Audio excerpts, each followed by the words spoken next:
leaving the fans running because it's summer. Sorry if you folks can hear that. Anyway, as I promised at the end of my 2001 movies tier list, I hit the viewer number goal in the time allotted fairly quickly. So let's just jump right into this. Oh, an F tier, eh? Whoever made this one? I don't think we'll really need an... Yeah, that seems a little excessive. So let's go ahead and... I only just noticed these. We'll just go ahead and cut the E and F tiers. I think D is enough for bad. But of course, as like with that other one, we will start with the ones I haven't seen yet. And, oh, it's going to be quite a few. So, hey, on the plus side, that'll make this a much shorter video.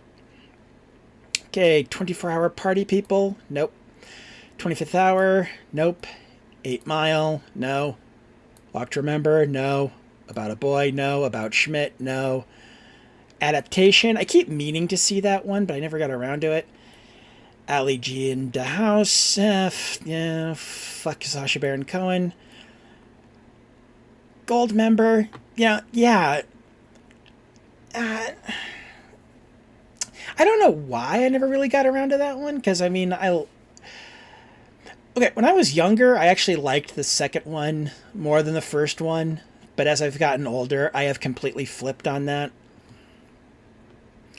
Okay, let's see here. Barbershop, haven't seen it. Big Fat Liar, haven't seen it.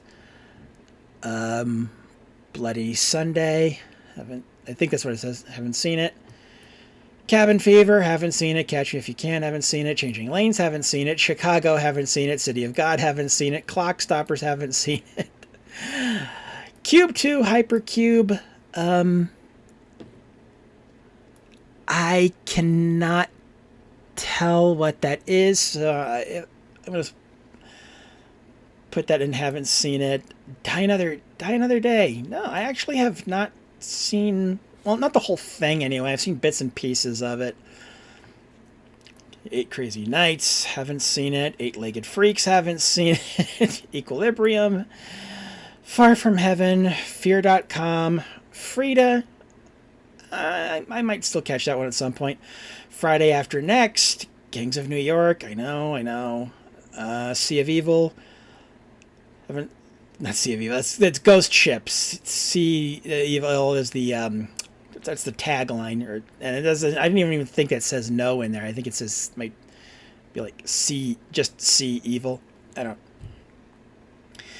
Okay, Halloween Resurrection. Only seen bits and pieces of it. Not enough for it to count. A Hansel and Gretel movie. Hey Arnold. In America. Infernal Affairs. Irreversible. Oh, yeah, no. I know that one by reputation, and no. Just no. Okay, Jackass the movie. Haven't seen it. John Q, haven't seen it. Jonah, VeggieTales movie, haven't seen it. Ju-On, Made in Manhattan. I've only seen parts of Minority Report. I've seen the beginning of Minority Report. I never got around to seeing the rest of it. Morvern Kalar? I haven't even heard of that one. 1 Hour Photo, haven't seen it. Panic Room, haven't seen it. Not going to. Jared Leto. Return to Neverland. Pokemon Heroes, the movie. Oh, oh God, what's his name? The guy who did Life is Beautiful. Roberto Benigni. Yeah, the Roberto Benigni Pinocchio, haven't seen it. Rabbit Proof Fence, haven't seen it. Road to Perdition, haven't seen it. The Rollerball remake, haven't seen it. Santa Claus 2, haven't seen it. Secretary, nope. Snow Dogs, Solaris, Spirit, Spy Kids 2, Stuart Little 2, Sweet Home Alabama, Swept Away, Talk to Her, Pluto Nash, Banger Sisters, Cat Returns, been meaning to see that one. Count of Monte Cristo, no. Country Bears, no. The Hot Chick, definitely not. Fuck you, Rob Schneider. Okay. The Hours, haven't seen it. Master of Disguise, haven't seen it. The Mothman Prophecy, haven't seen it. The Pianist, haven't seen it because fuck Roman Polanski. Powerpuff Girls, haven't seen it. Quiet American, haven't seen it. The Rules of Attraction, haven't seen it. Some of All Fears, haven't seen it. The Transporter, have not seen it. The Wild Thornberrys movie, haven't seen it. Treasure Planet, I should see that. I saw the SF Debris review for it, and that movie actually looks like it was pretty good. I don't know why it flopped. Maybe it's just bad timing. Unfaithful, I've only seen parts of it, but it was enough to know that I don't want to see the rest of it. Whale Rider, oh, that one, yeah, that one's on the to see list. I should get to that one at some point. And Triple X. Okay. Wow. Holy shit. Okay, you know, if I'd known that there were going to be that many haven't seens on here, I might have not. Oh god, this is my fault for saying I was going to do a 2002 movie list next. Holy shit. Oh wait, no. I haven't seen Red Dragon either. Accidentally skipped that one. Okay. Oh boy.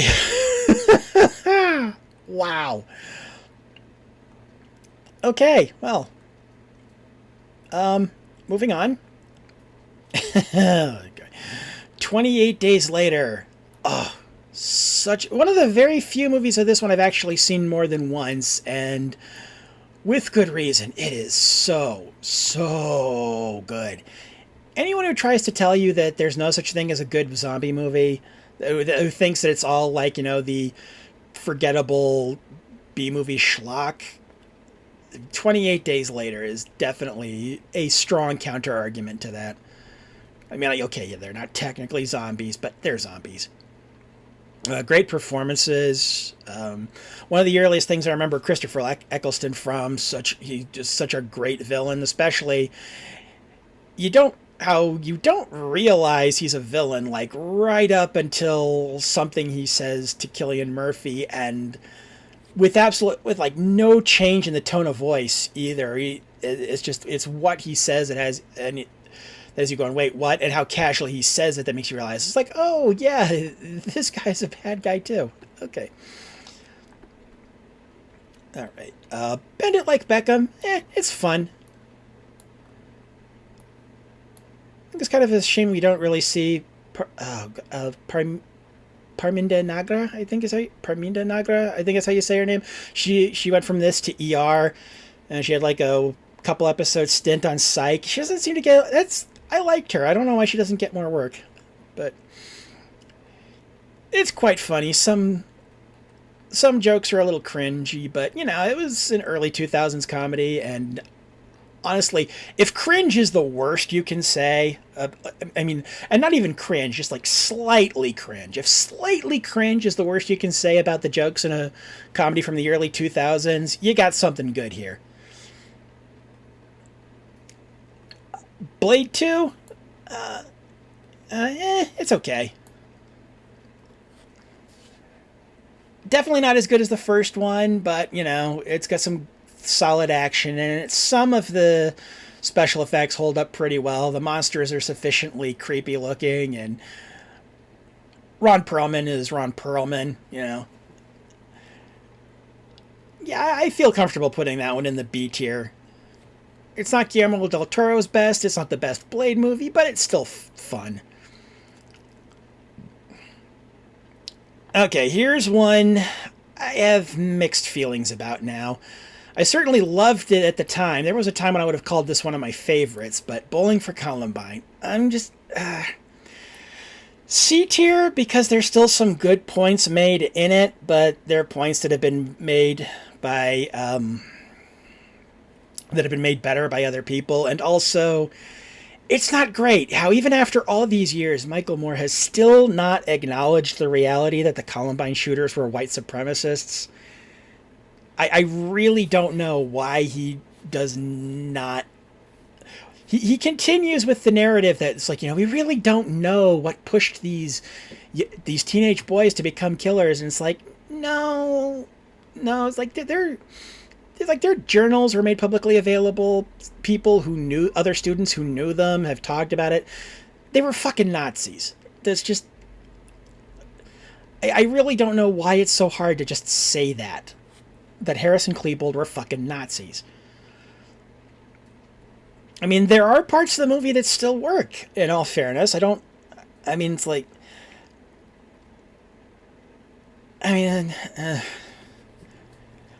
But honestly, as time goes on, I think possibly Fahrenheit 9/11 and Sicko are the only Michael Moore movies that really hold up, and it's just all the ones before them have not aged that great, and the ones after them were just not that good to begin with. And the latest movie that he was involved in, just as he didn't direct it, but he was a producer, it leaned in a little too close to eco-fascism for my comfort. So yeah, C tier's kind of being generous at this point, but yeah, I'll go ahead and still put it there. It's still, for its many faults, it is a still well-made movie, and it does have a lot of good things to say, even though, well, as I said, there are people who have made those points much better.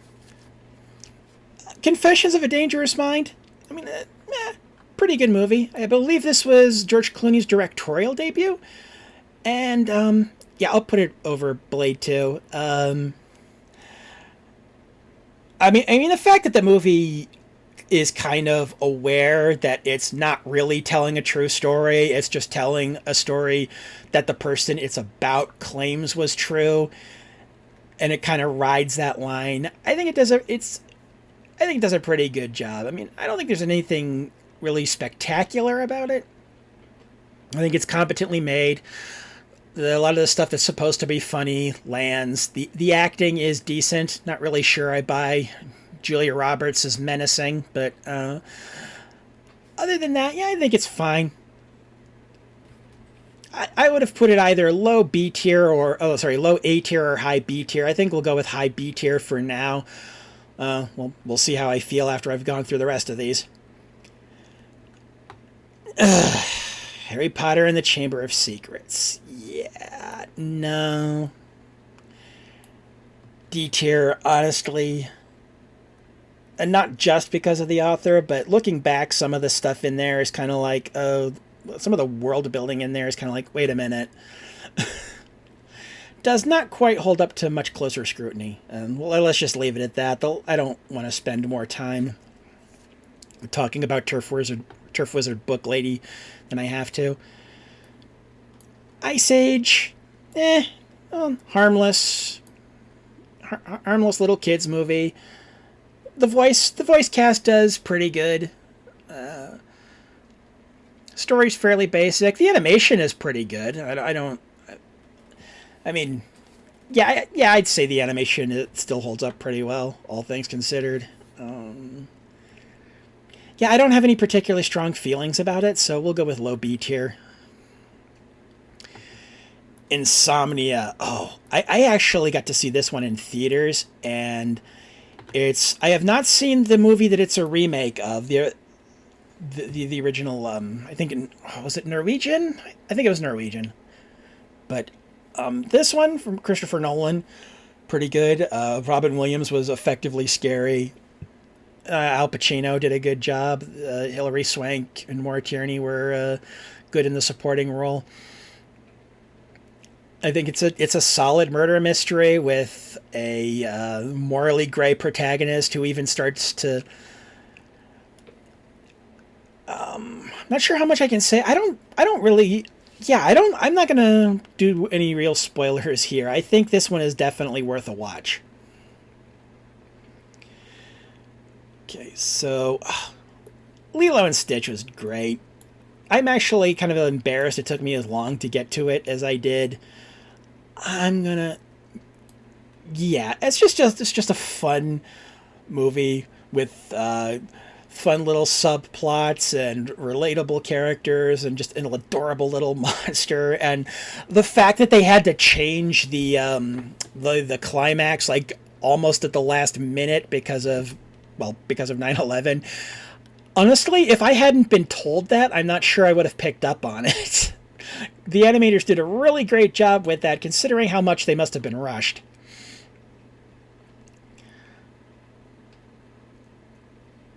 Yeah, I have absolutely no faith in the upcoming live-action remake, but, that's kind of a given. But yeah, I really enjoyed Lilo and Stitch. I do wish it had. I did not get to see it until it was just about to leave Netflix. like just a few years before like Disney Plus was announced. So well over a decade after it originally came out, and I wish I'd seen it in theaters. I think I would have enjoyed that. Men in Black 2, I like it more than most people do, but I also agree it's not great. As another movie that was affected by 9/11, although honestly, even with. I doubt leaving in the original, the intended ending would have helped. It's a little bit more of the same. It's kind of mean how they justified bringing Tommy Lee Jones back. They didn't need to effectively erase the happy ending of the previous movie for it to work. But didn't really care for Laura Flynn Boyle as the villain, to be honest. But I mean, it's not terrible. I mean, it's just okay.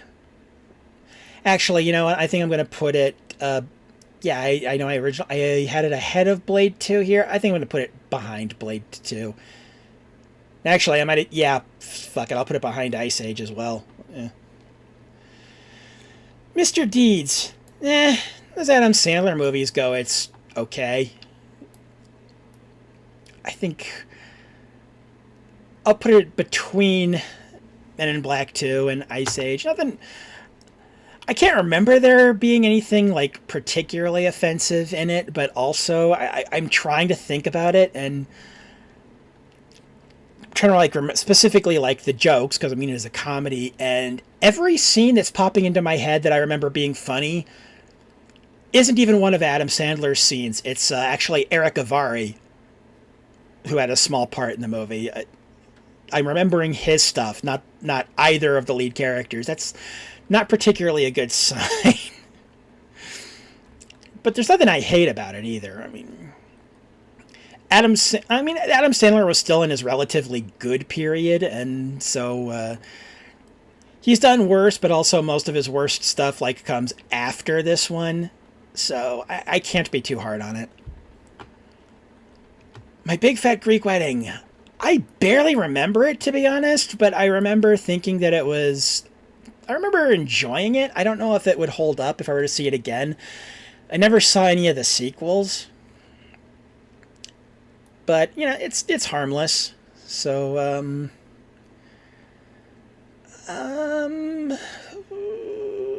I'll put it between Ice Age and Mr. Deeds there. Yeah. Now, going back to Adam Sandler, Punch Drunk Love. Holy shit, this was a good movie. I mean, it's definitely not going to be for everyone. In fact, some people may well hate the protagonist, and that's kind of completely fair.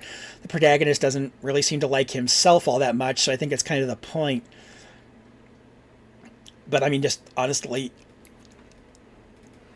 it's just such a, it's a like kind of, it's a delightfully weird is how I would put it. I think I haven't seen that many Paul Thomas Anderson movies, but of the ones I've seen, I think this one is my personal favorite. And I think it's probably,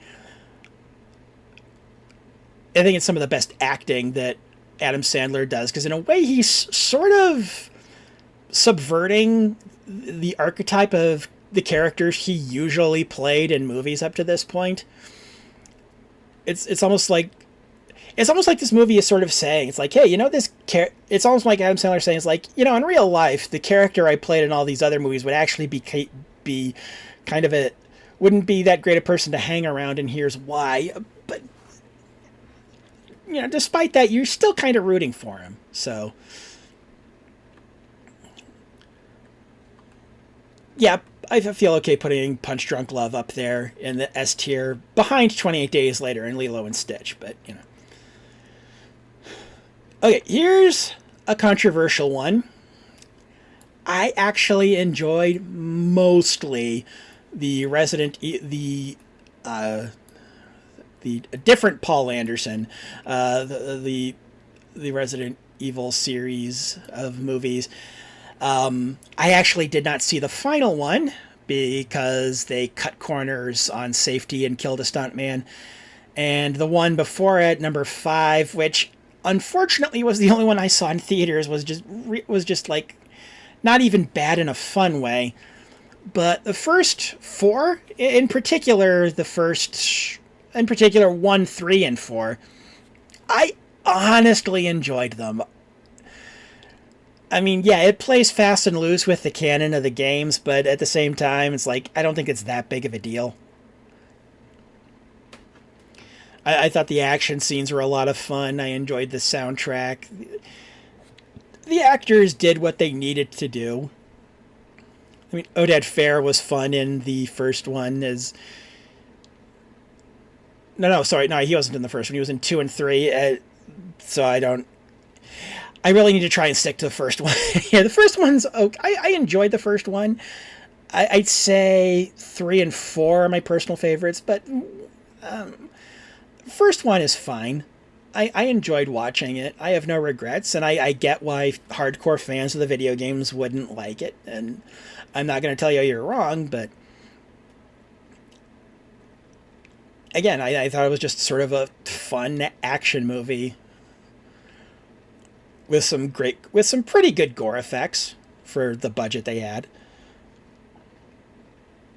Yeah, I'll put it, actually, yeah, I'll even put it above Blade 2, although just barely. I'll put it, yeah, between Confessions of a Dangerous Mind and Blade 2. There you go. I am sure I will receive no flack whatsoever for rating Resident Evil above My Big Fat Greek Wedding. Okay, the Scooby-Doo movie, I still don't love it, but as time has gone on, I've come to appreciate some of the things it did a little more. I mean, even at the time, even when it originally came out, I didn't like it overall, but I did still think the reveal of Scrappy-Doo as the villain was actually quite brilliant. But looking back, yeah, I'm not sure why I was as hard on the movie as I was. Some of the jokes actually are genuinely funny. I'm just not sure it really entirely works. So yeah, we'll go with high C tier, I guess. Honestly, I've enjoyed the memes that have come from this movie more than the actual movie itself, if I'm being kind of honest here. Okay, signs. Setting aside for a moment that Mel Gibson is a piece of shit, which is a big thing to set aside, but go with me here. I don't hate this movie as much as a lot of other people do. I don't think it was the pun not intended first sign of M. Night Shyamalan's decline. I appreciate what it was trying to do at least, but I don't think it entirely comes together, but, you know, I've certainly seen worse from everybody involved. And it has its moments. I think there are some quiet little moments of personal comedy in here that go on a little underappreciated, but unfortunately you're probably not going to see them if you're like me and refuse to watch anything with Mel Gibson in it ever again, or for the first time, depending on your situation. But yeah, I'll put that between Scooby-Doo and Bowling for Columbine. I think that's a good spot for it. The original Sam Raimi Spider-Man movie. There are parts of it time has not been kind to. I can admit that. But for when it came out, god damn. This was truly brilliant. This created the mold for superhero movies for a long time, for Spider-Man movies for a long time. I thought the cast was great. I mean, honestly, people make fun of Willem Dafoe, but I think for a character like the Green Goblin, you kind of have to chew the scenery. Yeah, looking back, I'm actually not sure Kirsten Dunst was that great as Mary Jane, but I don't think she was terrible, and I also think she did the best that she could with what she was given. I don't think the scripts really gave MJ that much to work with, and that's for the whole trilogy, to be perfectly honest. But on the whole, I think the first Spider-Man movie definitely still holds up. Spider-Man 2 is better, though, so that's why I'll go ahead and put this one here in the A tier.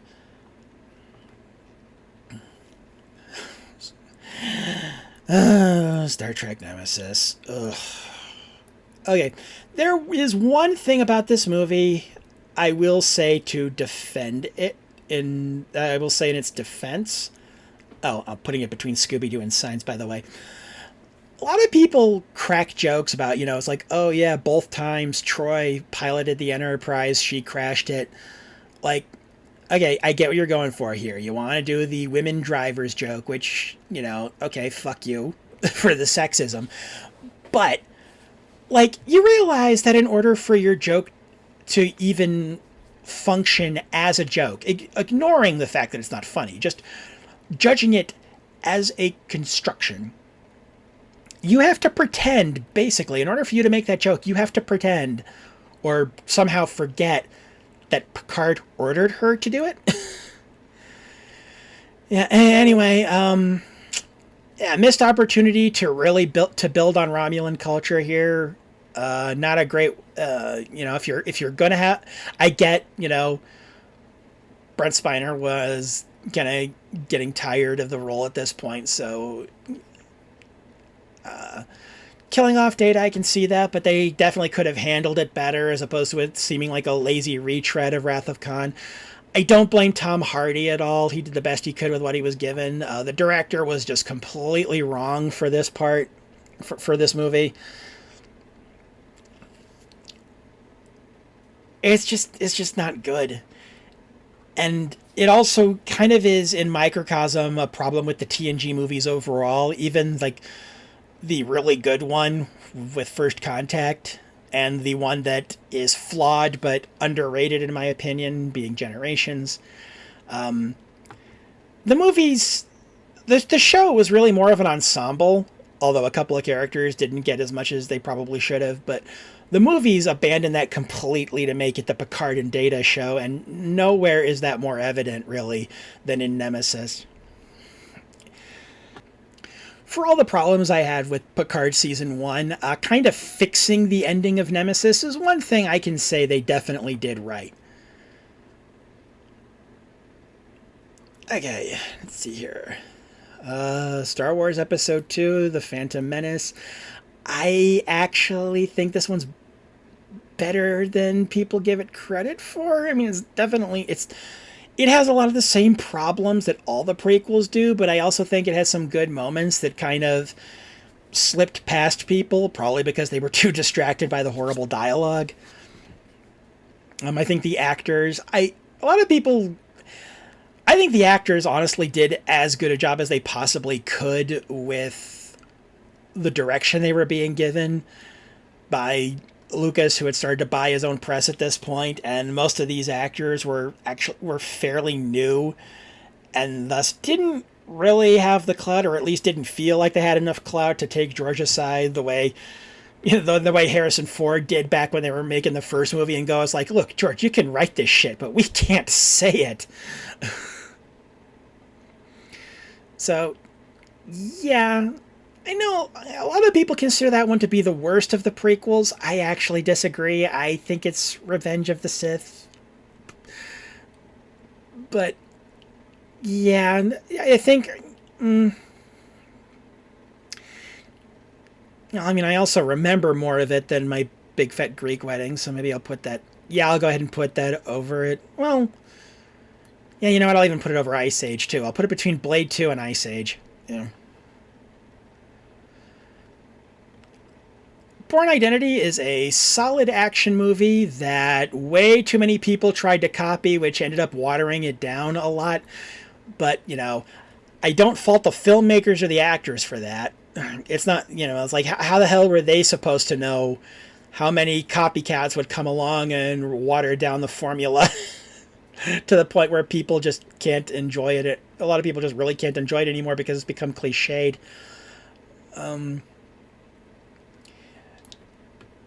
Yeah, I'd say low A tier for that one.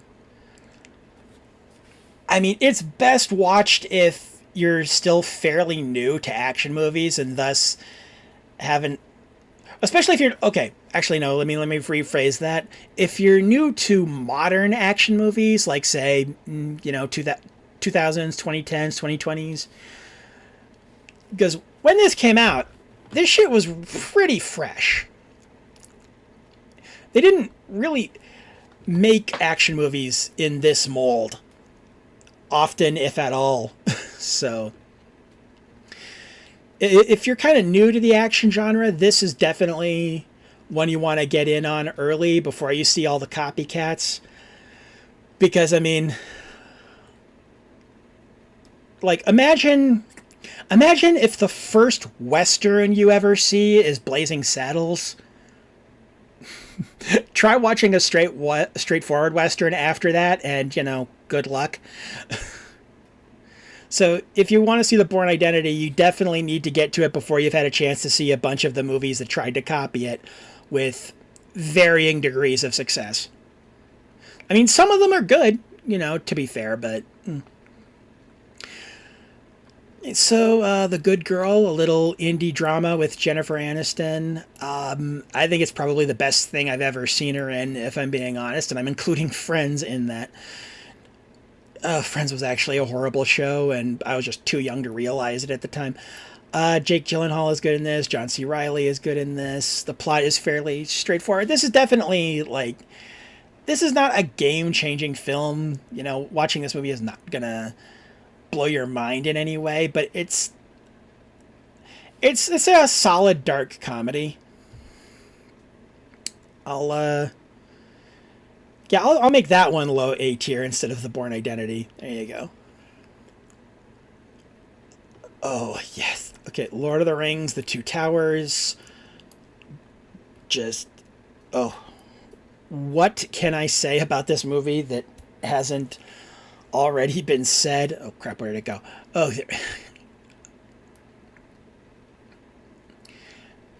That one goes to the top of the S tier right there. It's so beautiful. The music is great. The acting is great. The action sequences are intense. And, I can kind of understand why, fans of the novels didn't particularly like the changes made to the Battle of Helm's Deep or why they chose to end it where they did. But I think Peter Jackson ultimately made the right call there. I think it really helped it because, sometimes what works in a book doesn't work in a movie and vice versa. And when you're doing an adaptation, some shit's got to be adapted. And, it can definitely be done badly. It can be done for bad reasons, but the change in itself is not a bad thing. And I think the changes that Peter Jackson made to The Two Towers worked. And that's all I'll really say about that. Because, again, there are so many smarter people who have talked about why this movie is as good as it is, why the whole trilogy is as good as it is. And I'd just be saying what they're saying, only worse. So, The Ring. Oh, this was... Okay, with the caveat that I have not seen the original, so I don't know how it works as a remake of Ju-on. But I thought it was really effective. I think this is just an extremely well-made movie. It genuinely creeped me out in places, as a good horror movie should. The cast is great. The mood, the cinematography does a great job of setting the mood. I just think it's a really, really good horror movie. And actually, forget the top of the A tier. I think I might actually go ahead and put that over Punch Drunk Love, but just behind Lilo and Stitch. Yeah, I'll go ahead and put that in the S tier. Why the fuck not? And we end on a movie that's, it's fine as an adaptation of the original source material. I'll own the fact that it's kind of a failure, but as a sci-fi action movie with kind of a steampunk aesthetic to it, it's enjoyable enough. The Time Machine with Guy Pearce, and I believe the director is actually the grandson of H.G. Wells. I could be remembering that wrong, but yeah, I think the decision to make the Morlocks the villains was kind of weird, especially the Jeremy Irons one. The ending is a little bit.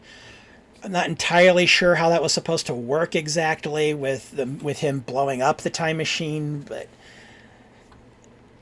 yeah, I mean, I get why people hate it, but like, I don't. I don't love it, but I don't hate it either. I think it's just kind of okay. So, do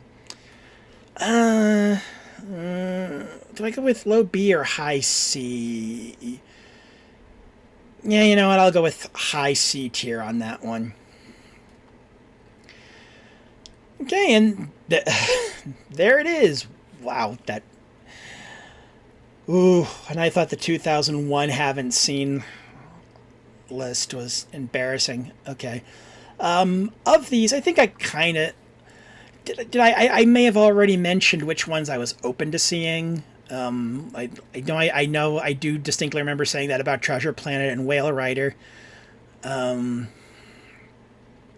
there any other ones on here I think I'd actually want to see? Oh, The Cat Returns. I did mention that.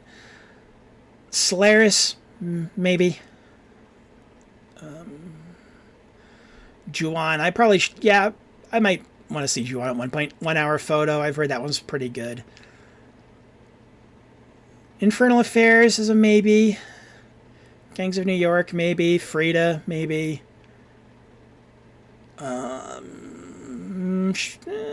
Chicago, maybe. I like musicals. Adaptation. I did. Okay, yeah, I do want to see I did want to see Adaptation. I probably should get around to that at some point. Yeah, I think that's about it on that front. So yeah, here we go. Only one D tier movie, and a lot of that has more to do with hindsight than anything else. I mean, I know I enjoyed seeing it in the theater at the time, but you grow. Yeah, I'd say I'm pretty good with this. I may try to do a 2003 movie list at some point, but I think you know what I should have done with this I should have tried to see if there was more than one 2002 movies tier list. I might not have ended up with such a huge haven't seen section here, but I'll try to look at several 2003s and try and figure out which one would be the best for me to use on the channel. The next tier list video might not be about movies at all. We'll have to see about that, but yeah, okay. So, yeah, have fun and stay safe, I guess, and stay cool. If you're in the northern hemisphere, summers are bad and only getting worse. Like something like half of weather-related deaths in the U.S. are due to heat waves now, and people will still make jokes about it, which is just a really depressing commentary on this country, isn't it? Sorry to end on such a down note there. Maybe I can fix that somehow. No, sorry, we're ending the episode on a down note.